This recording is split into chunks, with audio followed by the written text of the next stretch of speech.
우리 하나님 살아계십니다. 예수님 여기 계십니다. 성령님 우리 가운데 역사하십니다. 저는 오늘 사도신경 그 세 번째 시간, 하나님의 유일하신 아들 주 예수 그리스도를 나누고 싶습니다. 기독교의 신앙은 주 예수님에 대한 올바른 신앙 고백에서부터 출발합니다. 잘못된 고백에서부터 이단들이 생기는가 하면, 잘못된 고백은 마치 동이 서에서 먼 것 같이, 남이 북에서 먼 것 같이, 성경은 분명하게 말하기를 죽음 이후에 우리의 종착역이 천국과 지옥으로 쫙 갈라진다는 것을 선명하게 말합니다. 그래서 우리의 아는 바, 우리의 믿는 바, 아는 바와 믿는 바에서부터 나오는 우리의 신앙 고백은 참으로 소중하고 중요합니다. 해서 우리가 절대 잊지 말아야 할 예수님에 대한 신앙 고백 포인트를 두 가지 잡아봐요.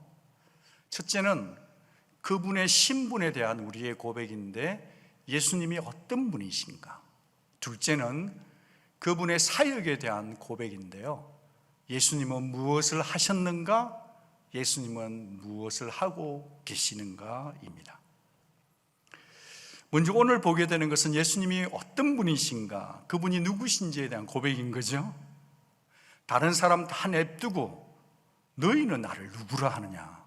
2000년 전 예수님께서 빌립보에서, 가이사랴 빌립보에서 제자들에게 눈을 쳐다보면서 물었어요. 너는 나 누구라고 하니?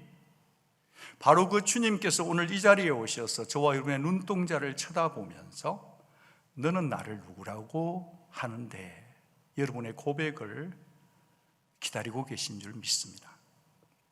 여러분은 예수님을 믿는다 하시는데, 그분을 믿는다는 것은 과연 어떤 분으로, 누구로 믿으십니까? 혹시 여러분 중에 예수 4대 성인이잖아요, 그렇게 믿어요. 그분은 고상한 인격과 가르침 있는 성인 중에 한 분이죠. 난 그렇게 믿는데요. 역사 속에 실존했던 인물이죠.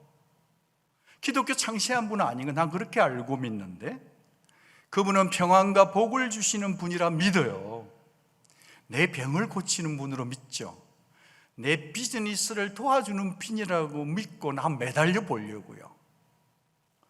여러분이 어떤 이유로 지금 교회에 여기까지 나오셨는지는 모르지만, 여러분의 고백이 처음 교회에 올 때는 이렇다 할지라도 여러분의 고백의 수준이 여기에 계속 반복되고 있다고 한다면, 여러분의 고백은 올바른 신앙 고백이 아닐 수도 있다는 겁니다. 어쩌면 모래 위에 세운 신앙일 수도, 어쩌면 모래 위에 세운 믿음일 수도 있으니, 쉬 무너지기 전에 다시 말씀으로 우리의 신앙 고백을 교정받아야 한다. 우리의 고백을. 그럼 다시 한번 다 함께 한번 고백해 보겠습니다. 같이요. 나는 그의 유일하신 아들 우리 주 예수 그리스도를 믿습니다. 나는 믿습니다. 그의 유일하신 아들 우리 주 예수 그리스도를. 이 한 줄의 고백 가운데는 예수님에 대한 네 가지 신앙 고백이 녹아 있어요. 그것이 보이고 있단 말이에요. 라틴어 원문에는 이렇게 되어 있습니다. 예수 그리스도, 그의 유일하신 아들 우리 주라고 되어 있습니다. 우리는 교회에 오래 다녔기 때문에 예수 그리스도, 하나님의 아들, 예수 주 너무나 익숙하지만, 그 익숙함을 건너서 낯설게 라틴어의 순서를 따라서 한번 이렇게 조목조목 살펴보는 시간을 가지고 싶습니다. 우리는 흔히 예수 그리스도를 한 단어처럼 생각할 때가 많아요. 물론 예수와 그리스도가 동일 인물이니까요. 그리고 예수 외에는 다른 그리스도가 없다는 의미에서는 맞겠지만, 정확히 구분을 하자면 예수는 그의 개인적인 이름, 그러나 그리스도는 그분의 직책을 말해요. 예를 들면 에이브러햄 링컨 대통령 그러면 아브라함 링컨은 뭐죠? 이름이에요. 대통령은 뭐예요? 직책이듯이 말입니다. 이름 속에는 부모의 바람이 녹아 있네요. 그 당시에 예수님 태어났을 때 거기에는 예수라는 이름을 가진 자가 너무너무 많았어요. 아마 동네가 아주 예수야 그러면 너도 나도 애들이 돌아봤어요. 마치 우리 교회에서 Hey Daniel 그러면 한 대여섯 명은 쳐다보거든요. 그것은 예수라는 이름은 구원자에 대한 갈망이 때문이었겠죠. 히브리어로 예슈아, 헬라어로는 이에수스, 그리고 우리는 음력대로 예수라 부릅니다. 어쩌면 요셉은 자기 아들 이름을 요셉 주니어라고 부르고 싶었을지도 모르지만 예수의 이름은 하나님이 직접 지어주셨고 그 이름을 붙이신 이유도 이렇게 말합니다. 아들을 낳으리니 그 이름을 예수라 하니 이는 그가 자기 백성을 그의 죄에서 구원할 자이심이라. 저는 이 말씀을 너무 소중히 여기기 때문에 멤버십 클래스를 할 때 꼭 한 분 한 분에게 자기 백성, 그들 대신에 자신의 이름을 넣어서 한번 읽어보시죠. 그래요. 예를 들면 아들을 낳으리니 그 이름을 예수라 하라. 이는 그가 박한덕이를 한덕이의 죄에서 구원할 자이심이라. 이렇게 말입니다. 그 당시에 그토록 흔한 이름 예수가 어쩌면 이렇게 귀한 이름 예수가 된 이유가 뭐죠? 그것은 오직 예수님이야말로 자기 백성을 저희 죄에서 구원해 주실 수 있는 유일한 분인 줄 믿습니다. 여러분, 우리 생각에는 우리가 가지고 지고 있는 이 죄짐보다 내 가난이 더 무거울 때가 있어요. 내 질병이 더 무거울 때가 있어요. 내 불안정한 마음이 너무 우울한 것이 나를 짓누를 때가 있어요. 내 어두운 미래가 보장되지 않는 이 다람쥐 쳇바퀴가 더 무겁게 느껴질지도 모르겠어요. 우리 눈에 보이는 비참함이 더 현실적으로 팍팍 와닿기 때문일 수도 있겠죠. 그러나 말입니다. 눈에 보이는 비참함보다 눈에 보이지 않는 죄로 인한 비참함이, 죄의 무게가 엄청나다는 것을 사람들은 잘 모르는데 하나님은 잘 모르는 우리에게 가르쳐 주시는 거예요. 우리의 귀를 뚫고 들어갈 수 있도록 당신은 진리의 소리를 말해주는 거죠. 하나님께서는 죄에 얽매이고 말이죠, 죄에 묶이고 말이죠, 죄에 붙들리고 말이죠, 죄에 목졸리고 말이죠, 죄에 중독된 인간들을 불쌍히 여기셨어요. 여러분, 사람이 언제 가장 저주를 받는 거냐 하면 하나님을 떠난 상태 자체가 죄라고 바울은 얘기해요. 하나님을 떠나버리면, 그 마음에 하나님이 계시지 않으면 사람들은 누구나 다 죄를 즐기게 되어 있고 죄를 탐욕하게 되어 있단 말이에요. 우리 사람이 꽤 괜찮지만 사람이 죄에 붙들리면 가증스러워져요, 사악해져요, 더러워져요. 그 끝이 죽음인 줄 성경은 밝히는데 사람은 귀를 턱으로 막죠. 여러분, 사람이 참 뭘 많이 아는 것 같아도요, 화성도 보내고 막 난리지만요, 모르는 게 있는데 하나님을 떠나 공중의 권세 잡은 자 마귀 사탄에 끌려다닌다는 사실을 모르는 거예요. 그 끝이 멸망인 줄도 모른 채 그냥 끌려가는 거예요. 다름박질하고 있는 거죠. 마치 수많은 정말 짐승의 떼들이 뒤에서 밀고 가는데 앞에가 낭떠러지인데 앞에 있는 자는 보이는데 밀면 떨어지는데 뒤에 있는 사람은 모르니까 양들은 그것을 밀고 가서 떨어지는 것처럼 말이죠. 죄악과 죽음의 그늘에 고통당하고 있는 묶인 인생들, 그들을 쳐다보시는 하나님이 도저히 아신 게 있어요. 사람들은 자기 힘으로는 절대 자기 죄를 해결 못한다는 것을 아셨기에 아시는 분이 자신의 아들을, 예수를 구원자로 이 땅에 보내신 것입니다. 먼저 죄 문제가 선행 해결돼야만 하나님과의 단절된 그 관계, 죽어있는 영적인, 살았으나 죽은 우리들이 살아날 수 있는 길은 죄 문제가 해결되어야 하는 것입니다. 그래서 여러분이 나는 예수님을 믿는다, 이 고백을 할 때마다, 그의 이름을 부를 때마다 우리는 이 등식을 기억했으면 좋겠어요. 예수는 구원자, 나의 구원자는 오직 예수. 내 노력이나 내가 무엇을 했기 때문에, 내가 오늘 교회에 왔기 때문에, 내가 교회에서 봉사하고 있기 때문에 중요해요. 내가 11조를 내고 있기 때문에 구원받는 게 아니라 나는 오직 예수를 통해서만 죄사함을 받을 수 있다. 나는 예수를 통해서만 구원받는다는 것을 나는 믿는 거죠.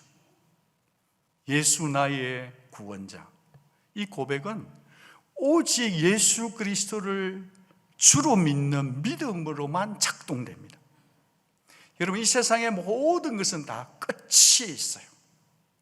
저렇게 키가 크고 튼튼한 나무도 수명을 다하니 죽어버리니 조금 바람이 부니까 다 죽은 것은 떨어지게 되듯이 말입니다.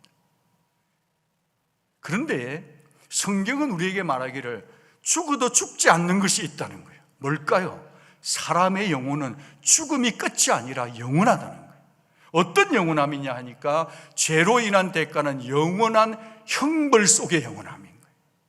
죄 용서를 받은 성도는 영원함인데 영원한 생명으로서 영생인 것입니다. 믿으시죠? 우리 모두는 다 생김새도 다르고 배움도 다르고 가진 것도 다르고 학벌도 다르고 학연 지연이 다 다를지라도, 다 달라도 말이죠, 우리가 하나님의 자녀가 되고 구원을 받을 수 있는 조건은 한 가지밖에 없으니 그것은 나의 죄를 용서하시는 예수를 믿는 것 뿐인 것입니다. 예수님을 나의 구세주로 믿는 고백이 가장 중요한 거예요. 두 번째로, 예수 그리스도라는 말은 본래 예수는 그리스도이십니다라는 긴 말을 확 축약한 것입니다. 예수라는 이름의 뜻이 죄로부터의 구원을 의미하듯이 그리스도의 하신 사역도 분명히 죄를 구원하기 위한 것입니다. 이 사역을 감당하기 위해서 기름 부으심이 필요했던 것입니다. 그리스도란 기름 부음 받은 자란 뜻이죠. 히브리어로는 메사이아, 한자어로는 기독입니다. 그래서 헬라어로는 크리스토스고 히브리어로는 메사이아며 그 다음에 한자어로는 기독인 것입니다. 여러분, 구약 성경에서 기름을 붓는다는 것은 직분자를 세울 때 하는 일이에요. 기름을 붓는다는 것은 쉽게 말하면 하나님으로부터 임명장을 받는 거예요. 백악관이나 청와대에서 대통령이 국무장관을 세울 때 그를 불러 임명장을 주는 것과 비슷하다 하겠습니다. 그러니까 기름을 붓는다는 것은 하나님께 특별한 사람을 임명하는 것이라는 얘기입니다. 주일학교 실력 발휘를 해보겠습니다. 상품은 없지만 적극적으로 동참해 주시면 좋겠어요. 구약시대에 기름 붓는 세 가지의 직분이 있었으니 무엇인가요? 선지자, 제사장, 왕을 기름 부었습니다. 그런데 예수님께서는 이 각각의 직책을 다 합쳐서 한 몸으로 모든 걸 다 가지셨기 때문에 예수 그리스도의 삼중직이라고 우리는 말합니다. 예수님의 삼중직은 왜 그 직분 세 가지가 선지자, 제사장, 왕이 다 필요했냐? 왜일까요? 구원하기 위해서 가능했던 겁니다. 사도행전 10장 38절을 보면, 그걸 따르면 하나님이 나사렛 예수에게 성령과 능력을 기름 붓듯 하셨더라. 하나님이 성령을 부어주셨기 때문입니다. 이런 의미에서 성령 안에서 예수님이 받으셨던 선지자, 제사장, 왕, 이 역할은 어떤 일을 하는 것인지 그 직책을 한번 살펴보고자 합니다. 첫째로는 선지자는요, 하나님을 대신하여 하나님의 말씀을 전하고 가르치는 부르심이에요. 예수님이야말로 최상의 선지자였습니다. 히브리 기자는 그분을 마지막에 오신 선지자라 이렇게 알려져요. 옛적의 선지자를 통하여 여러 부분과 여러 모양으로 우리 조상에게 말씀하신 하나님이 이 모든 날 마지막에는 아들을 통해서, 아들을 보내서 우리에게 말씀하셨다 하시네요. 그분은 친히 하나님 나라의 비밀을 가르치셨을 뿐 아니라 당신 자신이 하나님이셨음을 증거하셨던 거죠. 그러니까 예수 그리스도 그분은 지금도 선지자로서 성령 안에서 저와 여러분을 가르치고 계시는 참 선생님이십니다. 두 번째, 제사장은 뭐 하는 거냐? 사람들을 대신하다는 단어가 중요해요. 하나님, 거룩하신 하나님과 죄 있는 사람의 중간에 서서, 대신해서 사람들의 죄를 용서받도록 하나님께 제사 드리는 사람이 제사장입니다. 우리 예수님은 대제사장이십니다. 히브리서 9장 28절, 이와 같이 그리스도도 많은 사람의 죄를 담당하시려고 자신을 단번에 드리셨다는 겁니다. 짐승의 피로 말미암아가 아니라 단번에 영원한 속죄물로 자신의 몸을, 생명을 드리신 분, 당신의 몸으로 저와 여러분의 죄를 대속해 주신 분 예수, 오직 예수님이야말로 저와 여러분의 죄를 한 번에 영원히 사해 주신 대제사장이십니다. 그분은 지금도 저와 여러분이 지은 죄를 위해서 중보 기도해 주고 계시는 대제사장이십니다. 믿으시죠? 세 번째, 선지자 제사장에서 왕은 뭐 하냐면, 왕은 하나님을 대신하여 백성을, 사람들을 다스리는 자예요. 네, 그렇습니다. 예수님이야말로 열방을 통치하는 영원한 왕 아니십니까? 마태복음 2장 6절, 네게서 한 다스리는 자가 나와서 내 백성 이스라엘의 목자가 되리라. 여기 목자는 왕을 말하는 겁니다. 예수께서 목자, 즉 왕이 되신다는 건데, 세상의 왕들은 파워를 가지면서 자기를 통치권에 들어오도록 군림하지만, 예수님은 군림하는 왕이 아니라 사랑의 목숨을 주면서 우리를 따라오게 하는, 사랑으로 통치하는 사랑의 왕이십니다. 그분이 장차 오셔서 온 세상을, 열방을 통치하실 것입니다.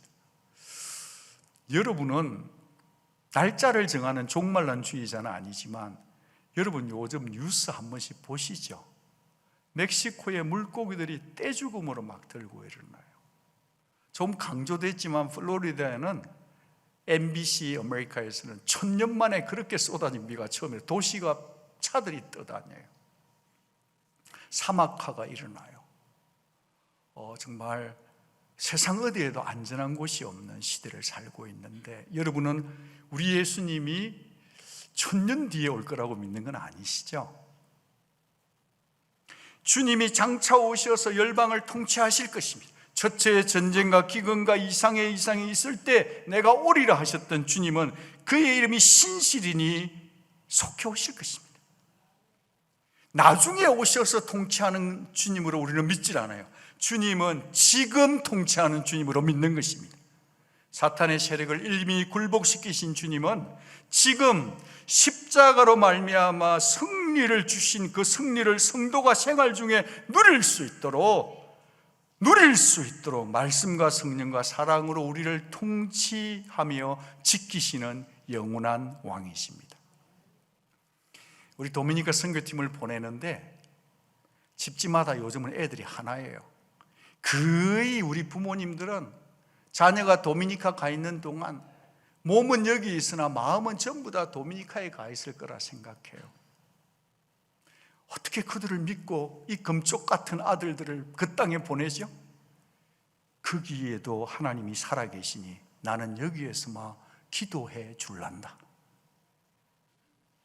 그분의 통치를 믿기 때문에 주님이 다시 오기 전에 우리의 자녀들을 선교지로 보내는 거죠. 여러분 여기에 잠깐 한번 보시면 예수님의 삼중직이 있는데 주님이 뭘 하십니까? 뭘 하시는가를 보면서 선지자는 가르치심이에요. 제사장은 죄를 사하심이에요. 왕은 다스리심이에요. 우리 주 예수 그리스도는 이 세 가지를 같이 가지고 계십니다.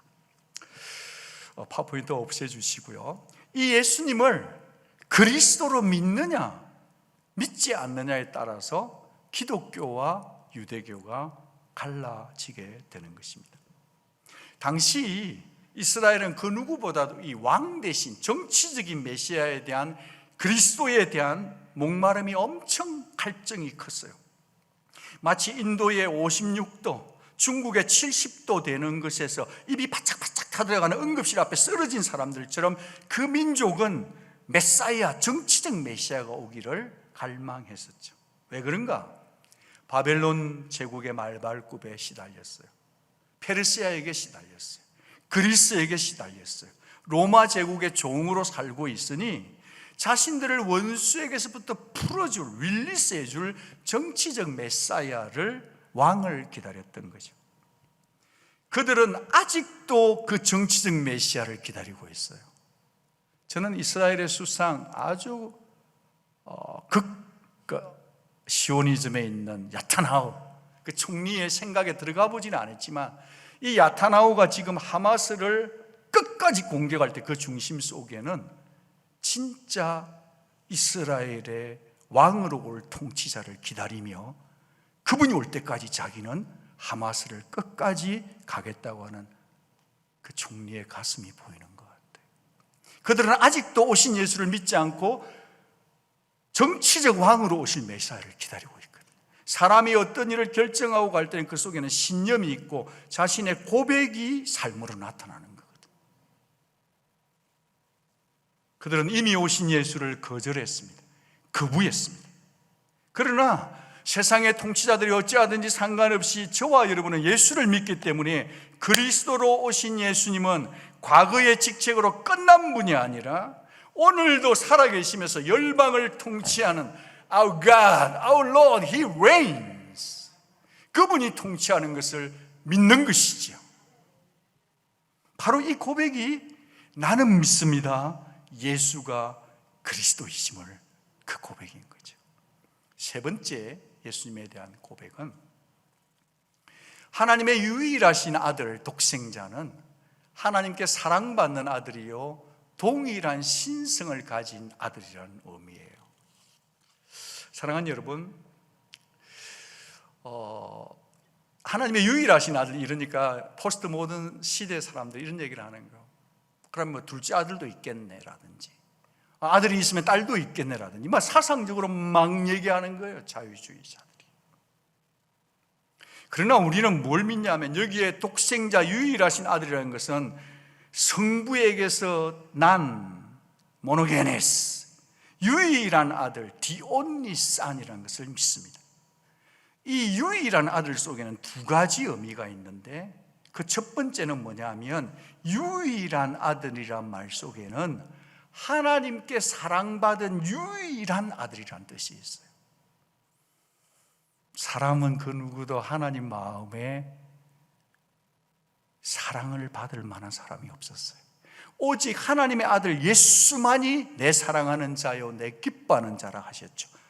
목사님 무슨 얘기예요? 하나님 우리를 얼마나 사랑하시네. 그것은 예수님 때문에 허물 많고 죄 많고 잘 삐지는 저와 여러분을 사랑해 주시는 것이지 여러분 자체 때문에 우리를 사랑해 주는 게 아니라 예수를 믿는 저와 여러분 때문에, 예수 때문에 저와 여러분을 사랑하는 것입니다.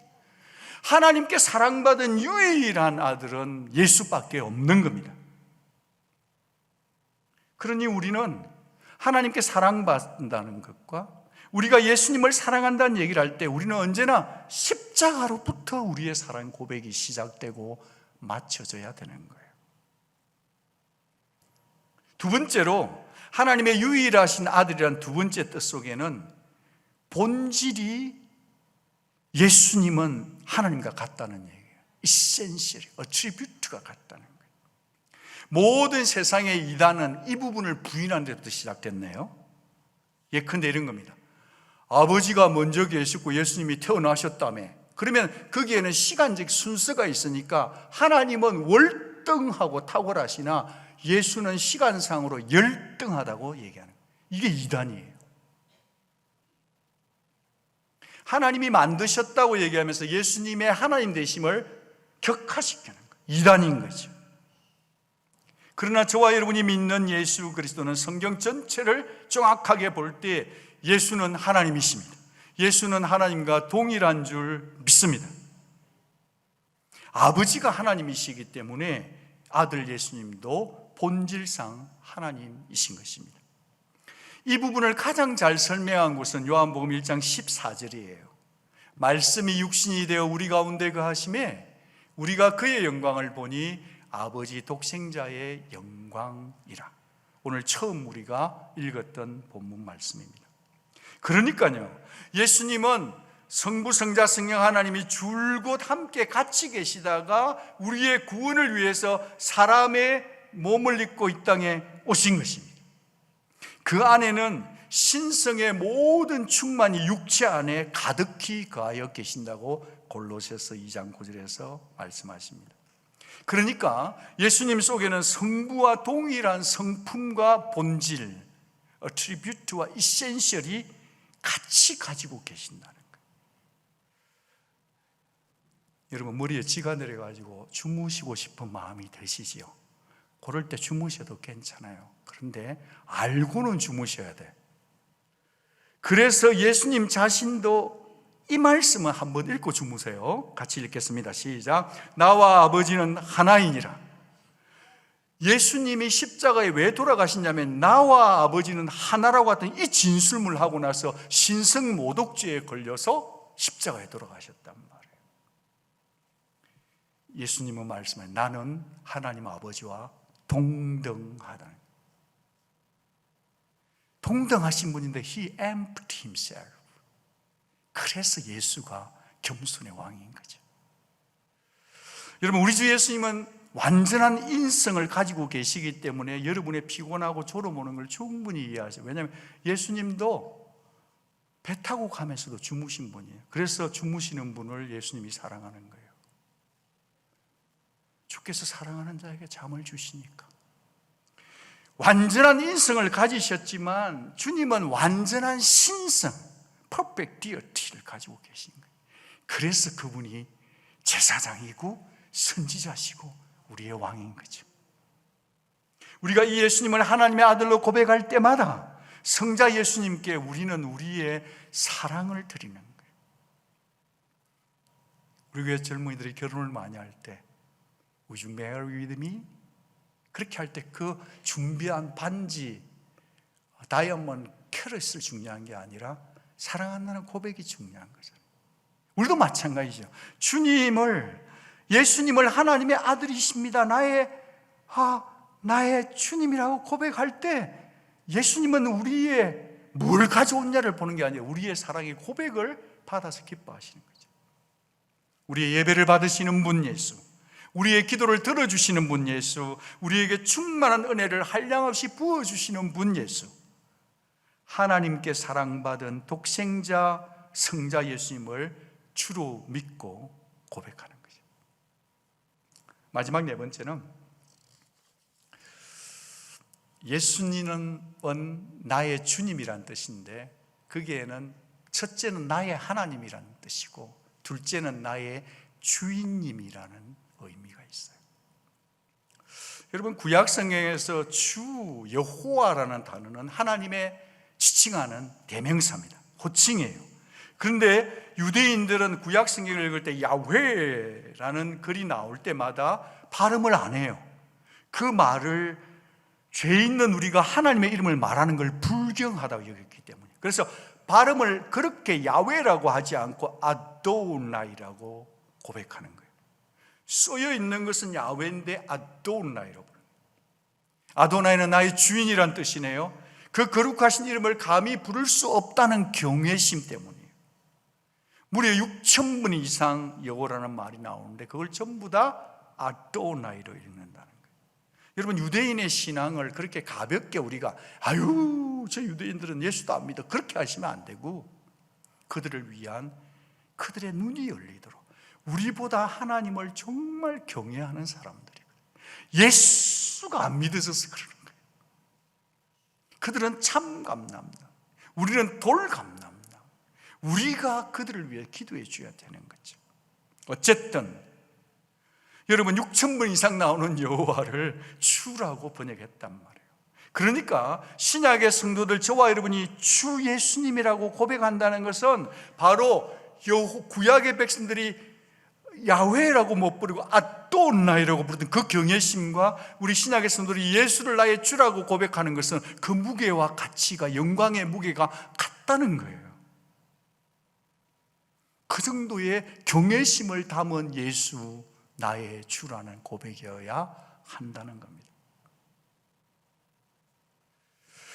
여러분, 왜 예수님이 주, Christ is my Lord, 그 주가 왜 중요하냐면요, 이 주라는 단어는 예수가 부활하지 않았으면 붙일 수 없는 단어예요. 예수가 부활하시고 성천하지 않으셨으면 붙일 수 없는 단어고, 예수가 죽고 부활하셔서 성령을 보내지 않으면 죽었다 깨어나도 우리가 예수를 주라고 고백할 수 없는 거예요. 초대교회 신앙의 기둥이 뭐냐? 도마가 얘기했다. 나의 주, 나의 하나님. 그는 되게 의심 많은 자, 회의로운 자예요. 스캡티스트였거든요. 근데 그가 예수를 만나고 나니까 주는 나의 주, 나의 하나님이라고 했단 말이에요. 성령이 임해야 되는 거예요. 사랑하는 여러분, 예수가 주다 하는 것을 가장 먼저 선포한 자는 누구냐? 사도 베드로예요. 그가 뱃사람이었어요. 공부 많이 했느냐? 아니에요. 그런데 그가 확실히 고백하고 선포한 것은 오순절 설교를 하면서 사도행전 2장 36절에 이렇게 말해요. 너희가 십자가에 못 박은 이 예수를 하나님이 주와 그리스도가 되게 하셨느니라. 여러분, 우리는 지금 예수 나의 주라고 너무 쉽게 찬송을 부르지만, 호칭을 연발하지만, 어떤 분은 그냥 아이고 주여, 아이고 주여, 뭐 이렇게 해서 할 수도 있지만 그렇게 부를 주가 아니에요.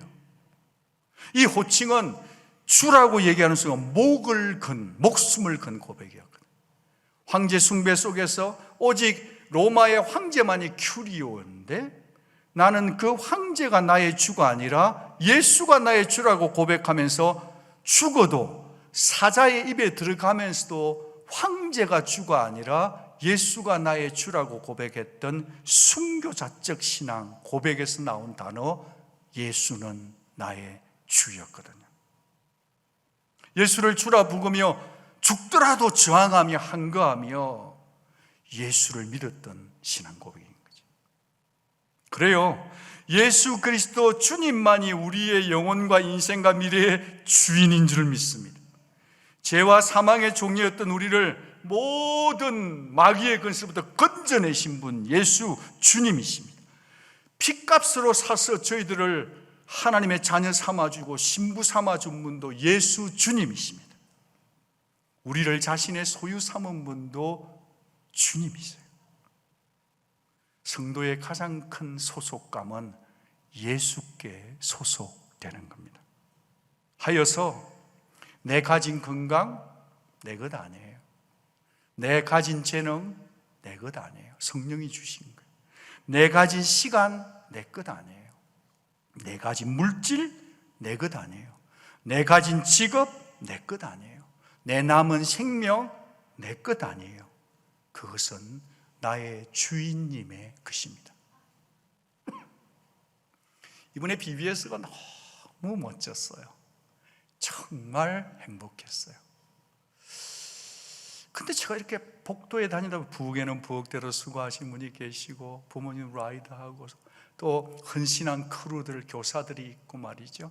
또 우리 사역자들 너무너무 수고하는데 중간중간에 스텝질을 보니까 직장에 있어야 되고 병원에 있어야 될 친구들이 꽤 많이 왔어요. 그래서 내가 아니 어쩐 일?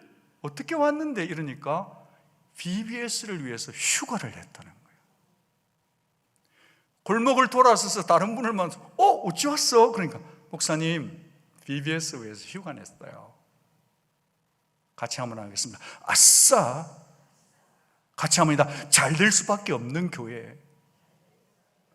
잘 안 들려요. 하려면 하고 안 하려면 침묵하고. 아싸! 하나님께 영광입니다. 아멘. 인생은 한 번 사는데 똑같은 시간, 똑같은 휴가를 할지라도 무엇을 위해서, 누구를 위해서 선택하고 사느냐? 그런 사람이 있는 교회, 우리 교회, 좋은 교회, 우리 예수님 좋은 분. 할렐루야! 안 들려요. 이거 안 들려요. 참 멋있었디다. 내가 젊은 날 저렇게 살았으면. 왜죠? 내 시간, 내 건강, 내 물질, 내 휴가가 내 것이 아니라 주님 것이기 때문에 그런 거예요. 동의되시는 분 아멘. 그렇다면 주 예수 그리스도를 믿는 우리의 남은 인생 어떻게 살아야 되겠는가? 아주 선명하고 분명하고 명료해져요. 그건 뭐냐? 정인의 삶을 살아야 하는 거예요. 예수 자랑하는 삶을 살아야 하는 거예요. 저는 오늘 두 번째 선택한 사도행전 4장 7절부터 12절 속에서 주님 마음이 비춰지던데요. 오늘 이 본문 속에는 부활하신 예수를 전하다가 핍박받고 두들겨 맞고 죽도록 맞은 사도들이 등장합니다. 나면서부터 못 걸었던 안전뱅이를 나사렛 예수 이름으로, 이거는 국군사님한테 나사렛 예수 이름으로, 나사렛 예수 그리스도 이름으로 막 그러면 일어났다는 거예요. 고쳐줬는데 박수를 받는 게 아니라 감옥에 쳐들어간 거예요. 그들은 감옥에 갇혔는데 말씀은 매이지를 않아요. 할렐루야. 여러분, 시대가 아무리 악하고 어렵고 자연재해, 폭풍, 전쟁, 오만 얘기가 다 와도요, 사람은 갇혀도 말씀은 매이지 않습니다. 성령은 매이지 않는 것입니다. 이 시대 가운데 부흥이 일어날 것입니다. 중요한 건 저와 여러분이에요. 말씀이 살아있으면 우리는 갇혀도 말씀은 자유로운 거예요.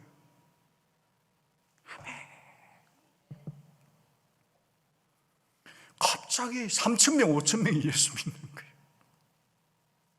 그러자 종교 지도자들이, 예수를 십자가에 죽인 종교 지도자들이 그들을 불러놓고 추궁하고 따집니다. 입을 털어막습니다. 이 질문을 통해서. 너희가 무슨 권세로 누구의 이름으로 도대체 이런 일을 하느냐? 금방지게 이런 거죠. 너 뱃사람 니들이 뭐 한다고 지금, 네가 율법을 뭘 안다고 지금 이런 얘기를 하는 거예요. 이 질문에 대해서 베드로가 어떻게 대답하죠? 만일 병자에게 행한 착한 일에 대하여 이 사람이 어떻게 구원을 받았느냐, 나아버렸느냐고 너희가 오늘 우리에게 질문한다면 너희와 모든 이스라엘 백성들은 알라. 그 이유는 이거다. 너희가 십자가에 못 박고 하나님이 죽은 자 가운데 살리신 나자렛 예수 그리스도의 이름으로 이 사람이 건강하게 구원받아 낫게 되어 너희 앞에 뚝 섰느니라. 믿으시면 아멘. 눈여겨봐야 돼요. 베드로는 지금 정말 시니컬하고 냉소적이고 크리틱한 그들 종교 지도자의 사악한 질문을 달리 해석해 버리는 거예요. 성령이 충만해지다 보니까 육적인 것을 캐고 육으로 질문하는 그들에게 질문 대신에 구속사적으로, 구원적으로 예수를 볼 수 있도록 질문을 바꿔놓고 대답하는 거예요. 내 주인된 삶을 내려놓고, 육적인 삶을 내려놓고 예수의 통치를 고백하는 자들에게 일어나는 지각 변동이죠. 지식의 변동이요, 신앙의 지각 변동인 거죠. 부활 예수께서 가장 기뻐하는 영혼 구원에 초점을 맞춰버린 거예요. 베드로 지가 했다고 안 해요. 예수가 했다는 거예요. 여기서 우리가 놓치지 말아야 될 것은 그 질문이 있기까지 그 과정 속에 착한 일, 예수의 이름으로 병을 고치는 사도들의 순종이 있었다는 걸 기억해야 합니다. 저는 우리 교회 성도들이 지금 이 시대에 뭐가 필요할까를 한 번씩 생각해 봅니다. 저는 어떻게 살아야 될까, 이 시대를. 저는 착하고 선한 행동 때문에 불신자들에게 질문을 받는 그런 성도의 삶을 살면 좋겠다. 아니, 삶이 그렇게 버겁고 힘든데 어떻게 그렇게 살아, 교회까지 가고. 아니, 그렇게 병이 아프고 시달리는데 어떻게 또 교회 가. 아니, 그만큼 억울하면 그냥 그만하면 안 돼? 근데 어떻게 그렇게 마음이 평안해 보여? 이런 질문을 최근에 좀 받아보셨는지, 그런 질문을 좀 받고 사는 것이 예수 그리스도 하나님의 아들 나의 주로 믿고 고백한 성도의 삶의 번역 아닌가, 그런 생각을 해보는 거죠. 그때 우리는 이렇게 대답해야 합니다. 다른 이로서는 구원을 받을 수 없나니 천하 사람 중에 구원을 받을 만한 다른 이름을 우리에게 주신 일이 없음이라. 오직 예수, 오직 예수, 오직 예수. 안 아파서 예수가 아니에요. 아픈데 예수인 거예요. 마음이 속이 쓰리고 창자가 문드러지고 속이 다 타들어가지 않아서 아니라, 우리가 미쳐서 정신병자라서 아무 일 없는 것이 웃고 있는 게 아니라 평강을 주시는 예수 때문에 평안해 버리는 거예요. 예수를 자랑해야 한다. 예수밖에 없어요. 예수님이 됐다 마 알았다 얘기했잖아, 좀 기다려봐, 뭐가 무서운데, 이래버리면 교통령이 다 끝나는 거예요. 할렐루야, 할렐루야, 할렐루야. 예수밖에 없어요. 앞으로 여러분 사는 세상이 지금보다 절대로 더 안 좋습니다. 예수 없이 살면 떠도는 별이에요. 예수가 마음에 없으면 평강 없어요. 예수밖에 없어요.